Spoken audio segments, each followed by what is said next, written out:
It was here in Frómista that I found these sour blue suckers that became one of my favorite Camino partners when Gina gained new friends to walk with and left this old guy on the trail all alone. That's okay, I made my own friends. You just don't want to shake his hand. People often ask why we call it our strange Camino. Well, I'm a sucker for movie reenactments, so here I am being Fay Ray in King Kong. Within about 30 minutes from Frómista, we arrived at Población de Campos. On the far side of the village, pilgrims come to a crossroads and have a decision to make. Do you take the shorter route that's beside the road, or do you add about 1 kilometer and take that slightly longer river route? Oh my, oh my. Oh my, oh my. Go this way or go this way? Oh my, I'm so confused. Oh no. Gina just said this is boring walking along the highway here. If we come back again in 2 years, we'll go right and see how it is. Right now we're thinking that we should have went right instead because this path it sometimes gets narrow and the weeds kind of get up on your leg. Well, we chose poorly.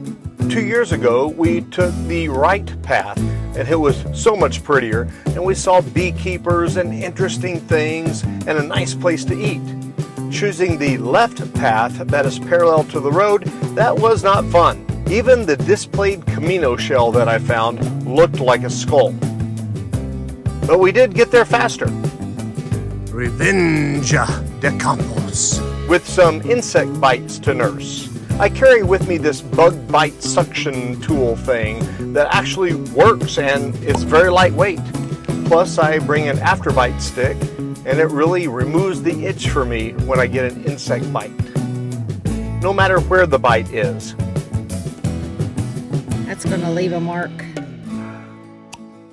Nice. Who doesn't want a Camino hickey? We did see sheep on this route. Well, we also got wind and rain, which was great to blow the mosquitoes away. Against the wind, we were running against the wind. We were young and strong and we were running against the wind. Some would say we chose poorly, but then we ran into Bob and Maddie. Apparently they chose poorly as well. Hey Bob, you need a toilet? Oh, no, you don't. You got one, don't you? Here we are, a word of wisdom from vandals. A lot of persons considers engagement as a prison. How can you say that you're in jail when you have? Wow, vandals are so smart! I really want to walk fast so that I could see a church in Villalcázar de Sirga. Okay, that's senior level Spanish now. So I asked one of the ladies working at the church how to pronounce this area. How do you pronounce Villalcázar de Sirga? Villalcázar de Sirga. Uno más. Villalcázar de Sirga. Templo Fortaleza. Gracias. And that makes sense because the word Alcázar means fortress. And from the outside, you can see why they gave it a name change back in the 16th century. The medieval name was actually Villa Sirga. Villa Sirga. Villa Sirga. And the Sirga was a reference to the path or road to Santiago. Okay, now I think my Spanish is starting to sound a bit like a local. This church here in Villalcázar de Sirga has some amazing history tied to it. And I want to share it with you, but we have to wait till we get to a better place to narrate it because the sound quality that echoes in here is difficult. It used to be called Villa Sirga. That's its ancient name, its older name. In Camino history, this church became a pilgrimage destination in its own right, almost as important to some pilgrims as reaching Santiago itself. It was such a miracle magnet that the King of Spain back in the day wrote 427 songs about it. And honestly, after you hear a few of these stories, you'll wonder why he stopped at 427. Now, I want to be clear, this wasn't just a church that pilgrims walked right past like many do today. This place was a destination. People came here specifically looking for a miracle, and apparently this place had a pretty good track record that the king wrote about in his songs and poems. There was a man that recovered his sight here. A paralyzed lady was healed here. The deaf were healed. Some Muslims that tried to destroy the church were miraculously blinded. A crippled pilgrim found no cure in Santiago, so he was hobbling back home. He arrived here and was miraculously healed. A man from France was sentenced to carry a 24-pound iron walking staff in one hand, all the way to Santiago. Forget backpack weight limits. But he stopped here, he set it on the altar, and he prayed, and the iron staff split in two. Nobody could lift either piece, so they took that as a sign that he's forgiven. Theology aside, that's a pretty clear statement. There's another story of an unrepentant French pilgrim that could not physically enter the church because there was some kind of force that was holding him back. And then he begged for forgiveness, and the restraint of that force vanished, and he was free to enter. There were some sailors that were caught in a storm that prayed to every saint that they could think of, and they were drowning. But then they considered this church, and then they were miraculously saved.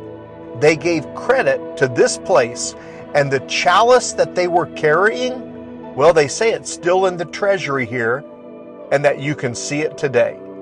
Also, for a single coin, you can light up the storyboard or the retablo, and it will be the best euro that you spent that day. These panels tell the story of a magician that wasn't like the kind of magician pulling rabbits out of hats. His power actually came from the devil. His name was Hermogenes. Sounds like something you'd find in the dairy aisle. He sent his assistant to destroy St. James. The assistant watched James perform miracles and became a believer himself.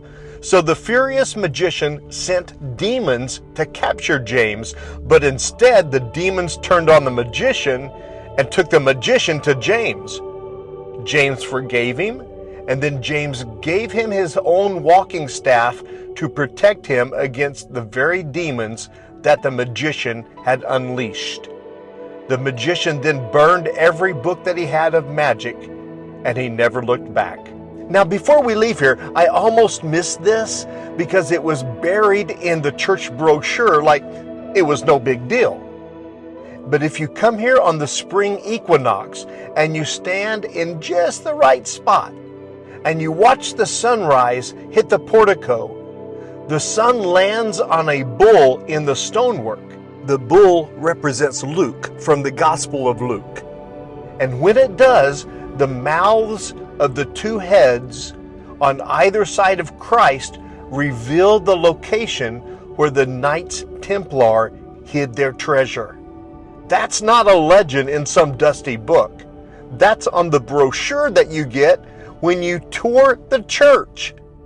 The Templars built this church, and apparently they also built a treasure map that only works once a year at sunrise.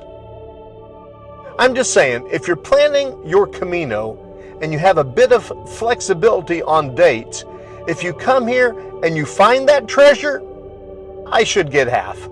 So when you arrive here in Villalcázar de Sirga, don't just take the standard pilgrim photo sitting at the bronze table.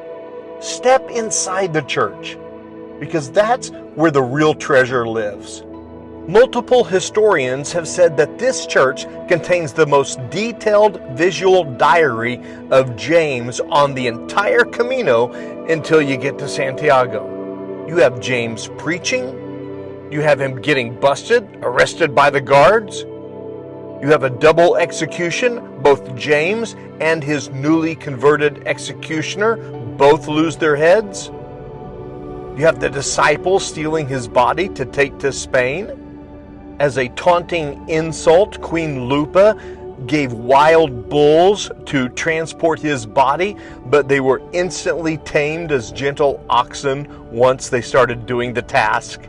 Soldiers start pursuing them, but instant karma takes effect and the bridge collapses.